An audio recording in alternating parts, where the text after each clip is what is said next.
Okay, welcome. Peace and love. Welcome to the 6th episode of the Sacred Sisterhood Show. Our guest for today is Nikki Valentine, an elevation coach, an author, a founder of the Style Shaman.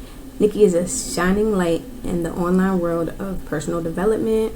She offers one-on-one sessions, workbooks, digital courses, and social media content filled with strategies for conquering anxiety, depression, and host of other very valuable topics. Welcome to the Sacred Sisterhood Show. This sacred space is all about empowering women to achieve their best selves in all aspects of life. I'm your host, Callie Divine, and I'm so excited for our in-depth discussions about spirituality, mindfulness, and personal growth.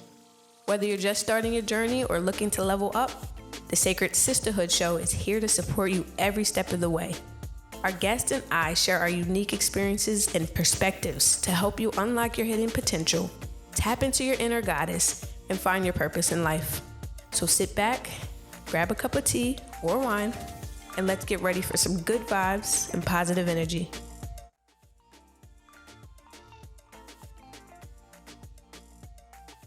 We're honored to have Nikki Valentine here with us today to share her insights on how to break through the barriers of anxiety and depression and find a path to greater peace and well-being. Get ready to be inspired, uplifted, and motivated to embrace your own journey of self-discovery, healing, and guidance. Let's get started. Welcome, Goddess. How are you today? Hi, I am wonderful. Thank you so much for having me. Thank you for sharing time with us in this space. I think this topic today is very important, especially amongst women in our culture and background, because a lot of undiagnosed mental health disorders are very prevalent in our community. So before we get started, I want to just do a little icebreaker. I do this with every guest. It's called Spin the Wheel. So I'm just going to pull up my screen really quick, and then we are going to spin the wheel. Ooh, I feel like I'm on Wheel of Fortune. Okay. Daily gratitude practice. Do you practice daily gratitude? Let me just ask you that in the first place. I do. So it's either kind of just mental or sometimes I write it in my journal, but I do try to stop and take at least 5 minutes to think about the things that have gone well during my day. I do a daily walk. So even if it's 5 minutes, I take a walk every day. And usually that's my kind of talk to God time. And that's usually when I take an account of things that have gone well. And if I have any things that I feel like I need spiritual guidance on, that's also my time. But I think gratitude is super important because it amplifies the positive energy of what you're trying to attract. So the more you're great, there's a saying that is, the more you are grateful for, the more you will be given to be grateful for. So absolutely. So true. That is so true. And do you usually just write out what you're grateful for every day, or do you just think it and just acknowledge it? I either write it or I say it out loud. And this may sound funny to some people, even if I'm by myself, I say it out loud because there is something to the activation of energy happens when words are tangible. So, of course, we think thoughts all day and those are powerful, but when you put them to paper or you say them out loud, there's actually an increased energy behind what you say. So even if I'm by myself and I'm just talking to God, sometimes I say it out loud or I'll write it down in my journal. That's very important. And I just started practicing that recently. I'm not 100% consistent still, but I did notice that when I'm actively acknowledging the things that I'm grateful for, more of that comes to me. Right? So, It's like it's a fun exercise. It just pumps up. It's like an avalanche. It makes the energy flow faster, I think. it's like because you're focusing on the positives instead of the Exactly, negatives. 100%. If you ever want an easy way to do it, there's a free app. So have you ever heard of the book The Secret? So they have an app called the Secret Money app. And one of the things I love, it gives you affirmations and all the things, but it actually has a really cool tracker where you write down all the things you've been gifted, discounted, or given for free. And so it lets you actually keep monetary track of all the free blessings that you've gotten. So it's actually a cool way of showing gratitude, but it almost shows you tangibly how much you have to be grateful for, which I think is amazing. That is pretty cool. I like that. And it's called Gift. What's it called? It's called the Secret Money app. Okay. Yeah. Sort of even like little things like, oh, somebody gave me a free ride or somebody paid for my gas or I got a free dinner. Like when you start adding it up, it's actually so much value of things that we get for free, that I think that's also a cool way to look at gratitude, is like, you may not have paid, but look at how much value came your way for free. Just It didn't come in the form of money, but it right. still came in whatever you may have needed at the time. So, Exactly. yeah. All right. So, can I get into a little bit about how you came about healing other individuals? I'm not sure. Do you only aim to heal women, or is it just a collective that you speak your message to? So my clients and I would say my passion people are Black women, but I don't hold back my message from anybody. I think healing is universal. So I often get people who are not people of color, men sometimes are engaging with my content, and I love to see that. But I think a lot of times I make content for Black women only because we are an underserved community. So that's usually where I put my focus. But everybody can get this healing work. Yeah, I'm non-prejudiced myself. This is a platform. I do represent my people, right? Of My course. culture and women. I'm the voice and advocate for women, but I love I'm that. not. I would allow anybody to speak their truth and Yes. heal from the messages that our guests have to share. How long have you been in this? Because it seems like you are pretty experienced based off of like some of the videos that you put on TikTok. They're they're full of wisdom and expertise. Thank you. So I received my degree in human development and psychology in 2007. So that was actually my first degree. And then in 2017, I became a licensed holistic wellness coach and started my business, I would say 2018. So I've been at this for a while. It's just now coming out to social media. So it's also kind of funny. We're like, you just popped up out of nowhere. And I'm like, sort of. It's just that I was doing a lot of this work offline. And I also worked in tech, and I did a lot of like corporate wellness. So facilitating wellness sessions within a corporate space. So I did that work for, I would say, 3 or 4 years. So I've gotten to have a lot of amazing experience. I've done one-on-one sessions, group coaching. During 2020, we did an amazing series called Healing Together, which was for 12 weeks. We did it was 2 hours a week of group coaching for women to get through the pandemic. So I've been at this a while, is the short answer. But I'm now sharing my content on social media, which has been super exciting. Now, you are a holistic wellness coach. Yes. Yeah, that is my licensed coach. I call myself an elevation coach only because I kind of add a component onto typically what holistic coaches offer, which is that while we're going to look at healing, while we're going to look at your wellness routine, I also am very passionate about teaching the energetics of abundance to Black people, because I feel like oftentimes we try to go the traditional route and we can't seem to reach the level of abundance or success that we want. And because we're not given privilege, I think it's super important for us to learn kind of the spiritual backdoor. So that's why I call myself an elevation coach. It's kind of holistic coaching plus. Okay. So Yeah. I noticed that on your platform you share tips on relationships, you share tips on healing from traumas, and you also share tips of how to manage and deal with anxiety and depression. And that's pretty much what the conversation is today because, Yes. like I said, it's very prevalent and undiagnosed in our community. 100%. So my first question to you is how could a woman recognize the signs of anxiety and depression in themselves or in a close loved one? I think and it's interesting that I studied anxiety long before I ever experienced it in myself. And I think that gave me a slightly different lens on top of the research because Black women exhibit it a little bit differently. So there's the kind of typical symptoms of anxiety, affecting your mood, productivity, analysis paralysis, where it's very hard for you to start or follow through on projects, panic attacks, things that we know are kind of typical. But in Black women, anxiety actually shows up in a lot of ways that are not recognized, such as irritation, a short temper. What is sometimes perceived as an attitude or a person being angry is oftentimes anxiety in Black women. And the reason it shows up that way is that we have a unique feedback loop that says Black women are supposed to be strong. So for Black women that experience anxiety, you have the shame and the guilt on top of the anxiety that you feel. And that stack of emotions comes out as aggravation. It comes out as being short or not having patience. And so I always say if there's someone around you who their mood and their personality has seems to have changed, don't blame it on that. It really could be anxiety.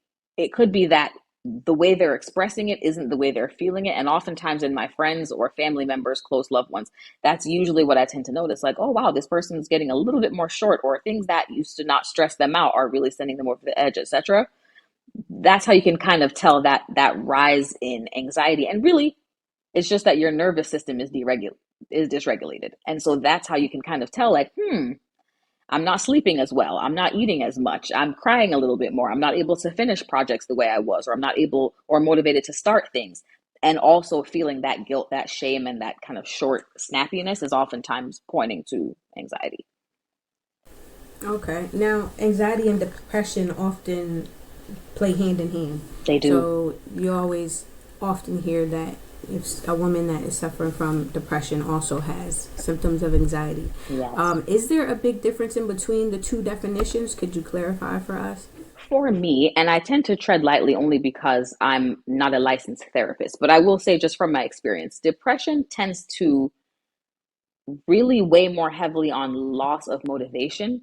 There's also an interesting NYU recently did a study that one of the symptoms of depression most people don't recognize is a loss of not only libido, but the ability to experience pleasure in anything. So that means enjoying good food, enjoying music like you used to, being able to go out, enjoying anything that would give you pleasure. Typically, depression takes that away, right? And it also takes away your motivation to do and or execute. It just puts you in a, as I like to say, anxiety causes the jitters, depression causes you to just lie down entirely, right? So like depression is kind of physically non-moving. Anxiety tends to make you over move. And so that's typically how people can tell, either if they're on one side of the other, or if you're experiencing both, how they're affecting you. Okay. And how is a woman able to holistically kind of like heal or overcome symptoms and feelings of anxiety or depression without having to seek medication? You know, because that's pretty much what doctors want to run to firsthand. But how could somebody heal that holistically first? So I want to speak candidly about this because I myself have experienced anxiety and depression. And I think something that is undervalued in the kind of coaching and the healing space is therapy. And in my opinion, that's a really needed part. It's a building block of the entire house of wellness. And here's what I mean by that. If you are experiencing anxiety and depression, sure, are there some things that have happened that you need to heal from? Yes, and we can do the energy work and the healing work and all of that. But there is actually a real mental health piece which can be addressed by therapy, in that you're figuring out what your triggers to anxiety and depression are. You're figuring out what your coping skills or your current coping mechanisms are. And that's something that a therapist is really well trained to help you step through. Now, to your point, I'm not a big believer in medicine as the first line of defense. I think that you want to get in there with a therapist who's going to properly analyze and be able to look at the whole picture and say, are there some environmental and personal changes that need to happen? Or is this a situation in which we might actually need medication? Now, unfortunately, as Black people, we write off all medication. With anxiety, that can actually be very dangerous because it can be very helpful. I know a lot of Black people, men and women, who have said, wow, when I finally took anxiety medication, I almost cried because why didn't I do this sooner? I've been making myself suffer for no reason when there truly was just something off about my brain and there was a way to chemically like get that back in alignment. So I would, right? So I would say therapy, number one, really for everybody, but also explore with your therapist if medication could be something that's helpful. I always say try things in the lowest doses and build yourself up. And if there's a second that you feel like it's messing with your system, come off of that and get another recommendation. So I'll just say those first two things to start. But in terms of what can you do to heal yourself, or maybe if you're not comfortable with those, is figuring out what triggers you is the first step. So I'll give you a personal example. I never experienced anxiety until I was hired by a big tech company many years ago, and the role was a huge stretch from what I had been doing prior in my career, and it just like gave me a lot of anxiety. And for the first couple of months, I just was kind of shaken up and I couldn't figure out what's happening here. right? And it's just like coming out of nowhere. And then I had a really great suggestion from my therapist. She said, well, if it's recent, when did you first notice it? And that was such a good question to ask because it was actually kind of stupid. I had to buy a coat because I was being flown to Europe somewhere that was super cold for the first time. And when I walked into a store, there were so many choices that I had a panic attack. And she said, okay, let's stop right there. Do you realize that you are out of your comfort zone? You're being presented with a lot of things you've never seen before, and you simply don't have the information or the experience, right? So that is what's triggering your anxiety. She said, now think about other times in your life where you feel unequipped, unprepared, or unsupported. Those same feelings kick off your anxiety over and over again. Just understanding that was so helpful as I started to move through my life, because then I could recognize like, oh, this is one of those things, right? And so either I can remove myself from that situation, try to take myself out of that situation, or I now have the language to communicate and say, you know what? This level of uncertainty or X, Y, and Z thing is what triggers my anxiety. I can communicate that to people in my life. I can communicate that to people on my job. For a lot of mental health, it's that we don't have an understanding, we don't have the language. So we beat up on ourselves, or we feel broken, or we feel damaged, or right, when really the more we know and the more we identify, the easier it is for us to function. So for example, I have social anxiety. Now that I know that and I know what triggers it, I can tell people. So for example, I went to a picnic on Sunday and I said, guys, it was already enough for me to get here. You're asking me to go to a club afterwards. That's at the limit of I can't do that, right? I think sometimes when you don't understand yourself and you don't have the language, now you're in the situation in real time. You feel bad. You feel like the broken person. It creates this storm rather than being like, oh, wait, crowds trigger me. I have anxiety. I can now communicate that to people. And they're like, oh, girl, totally understand. Let's go somewhere where there's very few people. Right? So I think the healing starts with understanding and researching and giving ourselves language, which is why the videos are so important for me, because I want people to feel seen and to have the tools and the language to go, oh, wait, I'm not crazy. I'm not broken.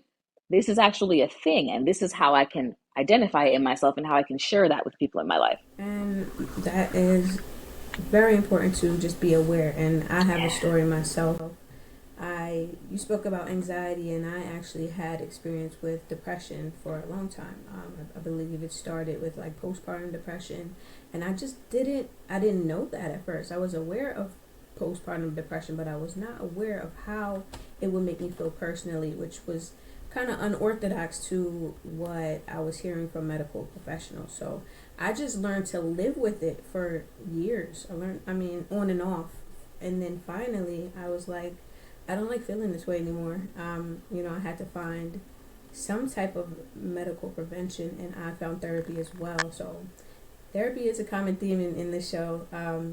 And I swear that it has changed my mentality and my thinking for the best, because it allowed me to be more self-aware of what's going on with my triggers, what causes the symptoms and the signs, and what the psychological things that are going on in my brain, like the decrease in serotonin, and how to actually how to replace it naturally and holistically, right? The next question I wanted to ask is, how would you kind of incorporate self-care practices such as exercise and like journaling, like we mentioned, or just even practicing spirituality with helping people decrease the symptoms when they arise? How would you incorporate some self-care practices to kind of alleviate that? Absolutely. So and that's an amazing question, because one of my favorite things my therapist has ever said to me is that healing is a daily practice. People think healing is like a destination. I'm healed. Yes. No. Healing is the daily maintenance, and it's the way that you handle life daily when big emotions hit. And that's like the best definition I've ever heard. And to me, that's the same way that most people think of self-care, right? If you ask people the definition of self-care, that's what they would say. The daily practice, that is healing. So for me, I make self-care part of my productivity to-do list. And here's what I mean by that. We have our list of things that we have to do during the day, right? And then we have the things that we think are optional. And what tends to happen is the optional stuff gets left to the end and it doesn't happen. For me, the biggest shift was making my self-care part of my have to do list. So for things like take a daily walk, it's on my to-do list to the point that if I see it's approaching midnight, and this has happened to me many times, it's 11:50, and I'm like, I have not done what I was supposed to do today. That is on my list. The same thing as going to work, the same thing as taking care of the kids, all the things. And I will literally go for a 5-minute walk and make it before midnight because I changed my mindset to be, this is not a thing that I do if I feel like it. This is not a thing I do if I'm in the mood or whatever. It's no matter how I feel, no matter if I'm sick, no matter if I have cramps, every single day, this is a to-do list thing. Because when we decide something is important enough and it's a priority, we do it every day. We go to work every day. We pay our bills every month. We don't do that when we feel like it, right? We don't say, I'm going to take care of these kids if I'm in the mood today. What? Can you imagine? Can you imagine how you'd parent if you only did it when you felt like it? You might leave them kids somewhere up under a bus shelter and be like, I don't actually feel like it ever. So for me, self-care is that non-negotiable. And what I like to tell people is find the 2 or 3, because I say start small. Sometimes when we get so ambitious, we play ourselves because we set ourselves up for our own disappointment. So I say pick the 2 or 3 things that are going to have the biggest impact on how you feel. So for me, I know that depression makes you want to stay in bed all day. So for me, a walk is non-negotiable because if I do not get outside once during the day, I will think that my entire life is gone to crap and I won't leave the house for a week because depression makes you not want to get out of bed. For anxiety, I know that analysis paralysis is one of the biggest symptoms. So for my business, for example, 1 piece of content a day, checklist. I have been on vacation. I have been at people's houses. I have made content from the corner of people's bathroom because on my list, it said you had to do 1 piece of content today. And that's doable. If I had to do, I have marketing coaches that are like, it should be 5 to 6 pieces of content on each and every platform every day. I don't have that yet. I have anxiety. But what I'm going to commit to is 1 walk, 5 minutes, 1 piece of content. So I like to say start small and pick those few things and make them non-negotiable for you, right? Maybe it's a morning routine, eating breakfast, going to the gym. I do the same thing with working out. I have to hit 3 days a week. And it's hilarious to watch me negotiate with myself because like Friday will come and then I'm like, crap, I have to actually go today because there's only 3 days left. So once we put our feet to the fire of, I am important enough to make self-care a priority and part of my to-do list, and I'll shift my life around to make sure it happens. That is what gives us the daily maintenance. Choose a better sad. If you have anxiety and depression, you might be sad, but you can still make better choices in that sadness. That's the thing, right? Where a lot of us say, well, I'm depressed, I'm sad, I can't get out of bed. No, you can still be sad while you're on your walk. That's okay. You'll be sad at the gym too, and that's fine. But see, at least you were sad and you did things that were good for your nervous system. And the reverse Uno card is when you do those things, you can't be sad because your brain is forced to be in the present moment. Anxiety comes from thinking about the future. Depression comes from thinking about the past. Self-care makes you be mindful and stay in the present moment. Absolutely. And what I got from that is that you just have to show up for yourself. Yes. And you have to follow through with what you say you're going to do. Mm-hmm. And that has been a very big struggle in my life because I used to set these goals. Okay, I want to work out 5 days this week, and then Monday I'm going home. Tuesday I'm there, and then it fizzles out. And I'm like, I'll just do it next. I'll start next Monday. Yeah. See, but the main thing is to be accountable for what you say you're going to do for yourself. Just show up, and that has worked for me. That has worked for me when I don't feel like doing anything. I normally just get up and listen to my favorite music. Yes. That puts me in the mind space to, okay, now I can do the next thing. I can go and work out like I said I would. So, yeah, it's definitely very helpful. Just, showing up and, being accountable for your own happiness. Yeah. And I always like to say, too, think of what your future self would do. And I think about this in fitness, right? You want to get fit, but you're in your current mind state. So, of course, you're going to make decisions from your current mind state. There have been so many times where I've told myself, I don't feel like going to the gym today. But the version of me that has an 8-pack would go today. If I were a fitness girl, I'd go right now. and I would not make an excuse. So I'm always thinking about that next version of myself where I'm like, dang, I do want that six pack, but I'm not going to achieve it if I don't go, because that version of myself will go. And then you like, okay, so the decision isn't even on me and me being motivated. It's because I know what future self would do or higher self would do. She would do this. And I want to be her, so I'm going to think like her and I'm going to move like her. I like that perspective, actually, the way you explained it. I've heard that before. You have to envision what you want what your future person, your future self is like, and then act in that role. Then it gets a little...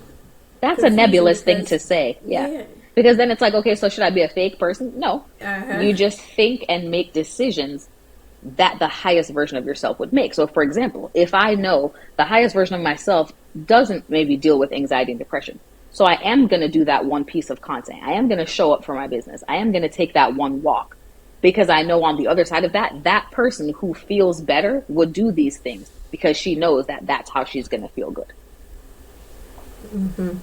Now let's talk about how women can avoid. Now I know that you're kind of predestined to be a little anxious if your parents are anxious and you just are around that type of energy, especially as a child. But are there any ways that women can avoid just anxiety or depression with like balancing their work life and personal life? How are some ways that they can avoid it, like avoid the stress, avoid the burnout, and just kind of, just not even fall into those mental health categories? In the first place, that's an excellent question. So there's a couple things. One is we spend more time at work than we do anywhere else, and including with our family. So I always tell people, start there. If you are at a job that is destroying your mental health or your spirit, I am confident there is something else you can do for the same amount of money that will not do that. Make it a priority to find that. And simply making the decision that says, actually, I deserve to be happy at work, starts that ball rolling. So that's number one. Because as Black women, we tend to over-index at work and less on our personal. But that's actually counterintuitive and counterproductive, because if you're burnt out, you can't give your highest level of work. Doesn't make sense. If you're at a job that depletes you, you'll be too depleted to do a good job. See how that becomes a nasty cycle? So that's number one. Work-life balance is non-negotiable. Non-negotiable. But the second thing is monitoring what you take in. Controversial thought, I do not watch the news. I will read the newspaper. I will look on Twitter. I might even go to Shade Room and see what's going on. But I am not going to allow a TV to yell fearful and scary thoughts to me during my day. Not going to do that, because that creates fear and it creates anxiety. That's good. I turn CNN as soon as I hear the news. Turning it. I don't want to hear it, because they never come on there to give you good news. We know that. It's not the Good News Network. Similarly, social media. Unfollow anyone that makes you think you have to be somebody else. Unfollow anyone that makes you feel like you're not doing enough, that you're too late, that you're not rich enough. Unfollow them, right? Unfollow anyone that's feeding you bad news or fearful news. Another controversial thought. Any of the deaths that have happened to Black people since the pandemic, I've never seen the video. I will never watch those. That damages my mind and it breaks my spirit. I don't need to see you getting choked out. I still feel for you, brother, and I'm going to pray for you. As Black people, we must stop taking in content that is traumatizing. We are traumatizing ourselves. So the second I see it come up on the feed, I'm gone. I will not watch that video. I'll give you an example. I have been the biggest Migos fan for the last 10, 15 years. I avoided the internet for weeks after Takeoff was killed because I will not let myself see that video. I cannot. That's going to destroy my mind and give me nightmares. So there's TV content, social media content. I actually have noticed this year, and I'm a huge hip hop head, but I only listen to trap music in the gym now. And I figured out that that has made such a difference in my vibration. Because if the music I listen to is positive and upbeat, I'm going to be positive and upbeat.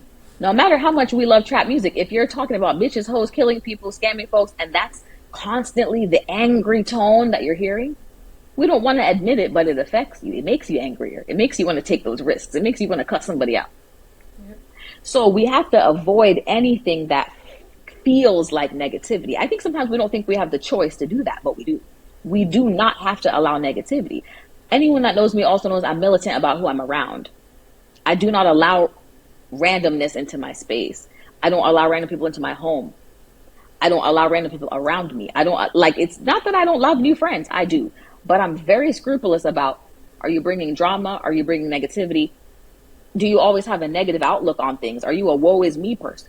Do you take advice and actually apply it? Or do you just want to call and complain to me every week? Those type of people, no way.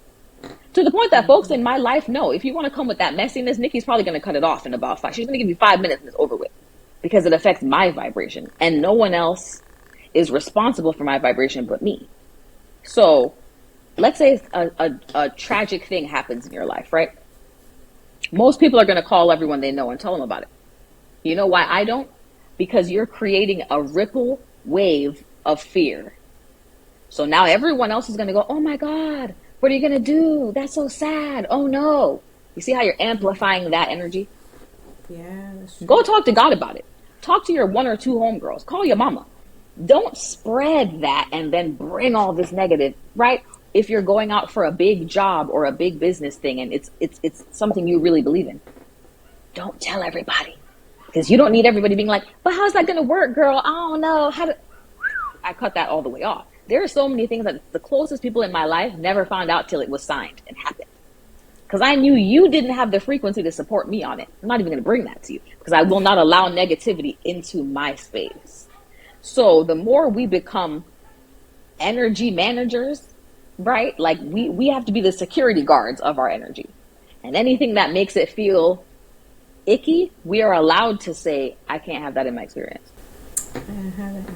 All facts, and you actually covered it all. I was going to circle back and say, yeah, it's we have to protect our mind. It's so, I never even thought about it that way until you mentioned it. We actually have to actively be on defense mode and protect the things that we're allowing to be absorbed into our head, into our mind and mental. And it takes a lot of active intention to even find the things or point out the things that are not very conducive to our mental health and well-being, the things that are toxic in our lives, because we've been so indoctrinated to and desensitized to accept so many different things that we don't even know, you know, how much these things that we are constantly viewing on a daily basis are affecting us. That's important. You really have to self-evaluate and really look at all the things that are polluting our minds. That's a great point. Now, if you were someone that had a close family member that was dealing with bad anxiety or has been in a depressive state for a while, how could you as a close family member personally support them in providing them with adequate, like, just care and just support in general? One of the tools I like to use is a 3-part question. So for the person you love the most that might be struggling, ask them, what would be the best way I can help you? Would you like space, support, or solutions? Because oftentimes we try to offer what we think the person needs. So maybe you have a person that is in a depressive state and they just need space. They just need you to just back up. You're calling me every day and I'm not in a good headspace and you're forcing me to show up when I don't feel great, and that's making me feel worse. I just need some space, right? So you think by supporting them, let me come around every day. That might not be what they need. Or do you need support? Do you need a therapist? Should I help you find community resources? Do you need us to come around you as a group? Do you need the family to come around more? So is it that you need more support and that's what you're really struggling with? Because if so, let me know and I can help mobilize that. Or do you need solutions? Is there something specific that is causing you anxiety and depression that maybe we can think through together and I can help you figure out how to solve that? Those are all great ways to help, but let people tell you what would be the best way. Because I think, and for years, I mistakenly and in error would offer solutions to the people I love that had anxiety, when really what they wanted was my support. Really what they wanted was for me to listen and to say, I understand and I can hold space for you. Maybe sometimes they wanted me to leave them the fuck alone. And I was Mrs. Sally's solutions. Like, well, you can just meditate. And they're like, girl, be quiet, because I'm not there. I'm really not.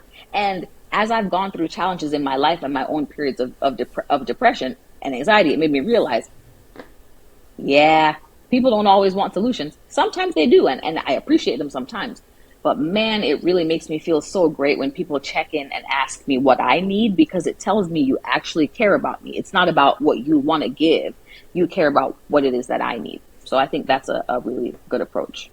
That is a great approach. That is a great approach. And that is a true testament to your experience, because I've never even heard it put that way. I swear. Thank you. I can say that I am one of the solution givers as well.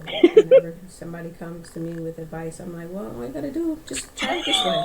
You know? Yes. Yeah.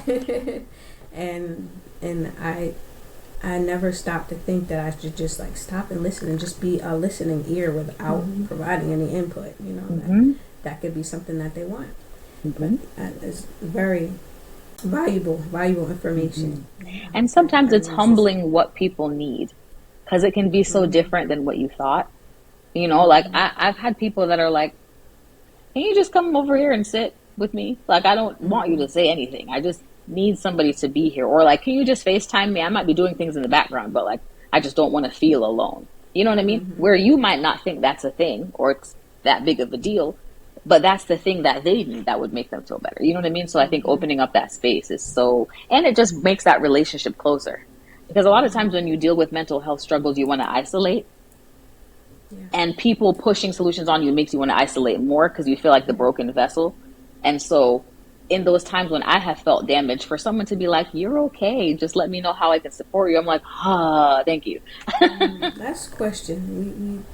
We talked briefly about how exercise would absolutely make you feel better, just getting your body moving, because it forces you to be in the present moment. What role does our diet play in increasing the symptoms of both anxiety and or depression? It has a huge effect. And before I answer that, I'll just give a 2-minute on what you just said, which is the reason that, and not just exercise, but any kind of movement is critical, is that when we experience big emotions or traumas, emotions actually kind of are like squirted out as a liquid through your body. And when we don't move that energy out, it crystallizes, and that's where disease starts to form. So for example, people that have ovarian cysts, fibroids, what have you, that's a lot of emotion that has crystallized in your reproductive system, and now it's a hard thing that you have to detox from and get rid of, right? So when you're doing movement, that could be dance, that could be taking a walk, that could be going to the gym, jumping jacks, I don't care what you do. It is forcing that energy to move around, because remember, we're not just blood and bone, right? We have meridian points that energy flows through. This is the basis of Chinese medicine and acupuncture. Movement keeps that energy from being blocked, which keeps us from getting ill. The diet is key, because food is information. Okay? And this is something that Dr. Sebi spoke about at length before he died. Food gives us cellular information. The problem is most of us are taking in dead food and not live food. Food that is processed has no information. It just has poison. So the more you eat it, it is giving you toxins, no information. The more we eat live food, it is not only feeding our system nutrients, but it's also giving us information. So here's what I mean by that. If you take in a solid diet, and also look at what you're eating. For example, red meat filled with testosterone promotes anger, right? Dairy promotes mucus in the body. So when you look at what you're eating, it's directly correlated to how you feel, because your system is clogged with toxins and is not receiving positive information. When those two things combine, your whole system starts to break down. So the first thing I would say is, I never promote, if you want to be vegan, pescatarian, vegetarian, do your thing. But what I will say is, take the processed food out of your house. And by processed food, I don't just mean soda, chips, junk food, fast food. I mean white bread, white sugar, white flour, anything that comes in a package or a box that you can't figure out the earthly basis, gotta go, because it's just clogging you up with stuff. And also on the flip side of that, everything that was needed to heal us is in nature. So like St. John's wort is an herb that is a natural antidepressant. Eating blueberries gives you antioxidants that raises your serotonin also. Like there's so many things that you can eat that will actually improve how you feel. So for me, diet is like one of the biggest components. And people ask me all the time, well, are you being fake? I know you go through a lot, but you always seem like you're doing well. I said, here's why. My wellness structure creates a guardrail for when my life falls to shit. Here's what I mean by that. My life still happens like y'all's life happens. But because I'm eating a certain way, because I'm doing my self-care every day, because I'm journaling, because I'm in therapy, I can handle it better than maybe people would assume I can handle it. But if I wasn't sleeping and I was eating McDonald's 24/7 and I'm listening to angry ass music and I'm just locked inside, how well do you think you can handle your anxiety and depression? Not well. So I would encourage, and especially as Black people where we know heart disease, diabetes, stroke is prevalent, it's what we're eating. So yeah, it's causing those things, but it's also causing anxiety. It's causing depression, right? Like I encourage people to start exploring Queen Afua's work. She's been a holistic healer for 40 years, and she actually made a connection between why we eat what we eat. So I'll just give you a little sample. We tend to eat dairy when we don't feel nurtured. We eat fried foods when we're angry. But doing that just creates a feedback loop, right? So it's like, think about it. When do we eat a whole tub of ice cream? When we're on our period. When you're sad. When you're feeling depleted, right? When you just broke up with your boyfriend, you want to eat a thing of, no, call your girlfriends. Go get hugs. Call your guy friends. Get hugged. Go around your family, right? If you're feeling angry, oh, I just got pissed off at work. I don't feel like cooking. What do we do? Go to McDonald's, order some pizza. Nah, that would be the time. You can still go to a fast food place that makes salad. Go to Subway. They eat fresh. So it's not that, right? So once we start to explore the connection between diet and our mind, body, and spirit, we'll realize that what we take in is actually key. Alcohol is a neurotoxin. People are drinking thinking it's going to make them feel better. It causes depression. So all my sisters that love their glass of wine every evening, I'm not saying don't enjoy your life. I'm saying a few glasses is actually making your depression increase. If you're doing it every day, every 2-3 days, if you're always hitting brunch every weekend and going out, it's making you more depressed. It's making you more anxious. Here's a controversial thought. My weed smokers out there, it is increasing your anxiety. I'm a cannabis user and I can tell you that for a fact. I resisted it for years. You actually sleep better and have less anxiety the less you smoke. Switch to CBD and edibles. It's affecting you. Interesting. So it's like when we acknowledge that we are holistic beings, everything that we take in affects us, then we start to be more aware and conscious of what we allow in, because we know that, that might not make me feel great. That, oh my gosh, you dropped so much knowledge and wisdom in this whole show. I just can't even process it at this moment. You. I can't wait to go back and actually listen to it so I can actually hear, in full detail. But you definitely spoke some great wisdom, and I hope that the audience is really as appreciative as I am for this conversation. I wanted to ask you where we can find you on social media. Yeah. I love your TikTok, by the way, so anybody watching this, please check that out first. Absolutely. I am at Nikki Valentine across all platforms. So that's INIKKI Valentine, Twitter, Facebook, YouTube, Instagram, TikTok, all the things. Find me there. My website is www.thestyleshaman.com. That's where you can buy any of my products and book a one-on-one session with me. And I'm always excited to talk to folks one-on-one, because I think there's a lot of work to do, a lot of healing we can do. And there's a lot of bright lights and amazing people out there that just need a bit of support. And I know how instrumental that's been on my journey. So I'm happy to pay it forward and pour that back. All right, that's a wrap for today's episode of the Sacred Sisterhood podcast. We hope you found Nikki Valentine's insights and strategies for conquering anxiety and depression inspiring and helpful. As an elevation coach, author, and the founder of the Style Shaman, Nikki truly embodies the mission of the Sacred Sisterhood to empower and uplift women on their journey towards greater well-being and self-discovery. Remember, no matter what challenges you may be facing, you are not alone. There are resources, tools, and strategies available to help you overcome anxiety and depression and create a life filled with abundance and joy. Be sure to check out Nikki's one-on-one sessions, her workbooks, and social media content for even more support and guidance. Thank you for tuning in, and we'll see you next time. Don't forget to like, subscribe, and share. Peace.